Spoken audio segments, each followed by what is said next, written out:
अर्जुनपुर गांव में एक घना जंगल था जहां हर किसी के जाने की हिम्मत नहीं होती थी। इस जंगल के बारे में कई कहानियां प्रचलित थीं, लेकिन सबसे रहस्यमयी कहानी थी दो जानवरों की। लोग कहते थे कि वहां एक बाघ और एक कुत्ता रहते हैं जो एक दूसरे के पक्के दुश्मन थे। परंतु असली सच्चाई किसी को नहीं पता थी। एक दिन गांव के साहसी युवक रंजीत ने सोचा कि वह इस रहस्य का पता लगाएगा। उसे जंगल में अजीबोगरीब आवाजें सुनाई देती थीं और उसे विश्वास था कि इन आवाजों का राज वहीं छुपा हुआ है।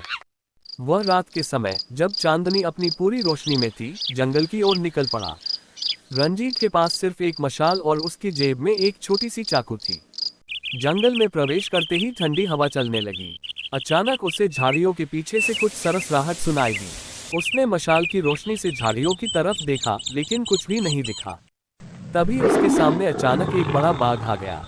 बाघ की आंखों में एक अजीब सी चमक थी, जैसे वह कुछ कहना चाह रहा हो। लेकिन रंजीत ने देखा कि बाघ ने हमला नहीं किया। इसके बजाय बाघ ने पीछे मुड़कर एक तरफ देखा, जैसे उसे किसी का इंतजार हो। तभी एक काले रंग का कुत्ता वहां आया। कुत्ते ने भी बाघ पर भौंका नहीं, बल्कि वह उसकी बगल में आकर बैठ गया। ये दृश्य देखकर रंजीत हैरान रह गया। दोनों जानवर जैसे कुछ कहने की कोशिश कर रहे थे। रंजीत ने महसूस किया कि ये दोनों एक दूसरे के दुश्मन नहीं हैं, बल्कि साथ में किसी बड़े रहस्य को छुपा रहे हैं। कुत्ते ने अपनी नाक से एक दिशा की ओर इशारा किया। रंजीत ने हिम्मत जुटाई और कुत्ते और बाघ के पीछे पीछे उस दिशा में चल पड़ा। वे उसे एक पुराने छुपे हुए गुफा के पास ले गए। गुफा का मुहाना घास फूस से ढका हुआ था, जिसे देखकर पता चलता था कि इसे जानबूझकर छुपाया गया था। कुत्ते ने धीरे से भौंककर संकेत दिया और बाघ ने अपने पंजों से घास हटाए। गुफा के अंदर जाने पर रंजीत ने देखा कि वहां एक पुराना बक्सा रखा था।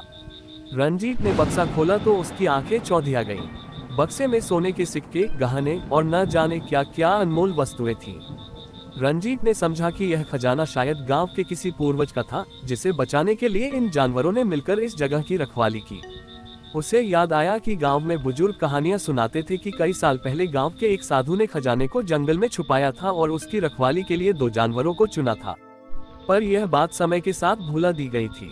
अब रंजीत के सामने सवाल था कि वह इस खजाने का क्या करे। वह सोच में पड़ा कि अगर वह गांव में जाकर यह बात बताएगा तो लोग शायद इन जानवरों को नुकसान पहुंचाने की कोशिश करेंगे। उसने फैसला किया कि वह इस रहस्य को इसी तरह रहने देगा। रंजीत ने बक्सा वापस बंद किया और गुफा को फिर से घास फूस से ढक दिया। रंजीत ने बाघ और कुत्ते की ओर देखा, जो उसकी आंखों में एक भरोसे की चमक के साथ देख रहे थे। उसने उनके प्रति सम्मान प्रकट किया और वापस गांव लौट आया। उसने कभी किसी को उस रात की बात नहीं बताई और न ही दोबारा जंगल की ओर गया।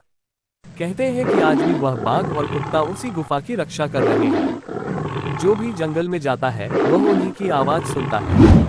लोग कहते हैं कि वे जानवर नहीं, बल्कि उस साधु के आदेश की छाया है, जो अपने फर्ज को निभाते हुए किसी भी खतरे से उस खजाने की रक्षा कर रहे हैं।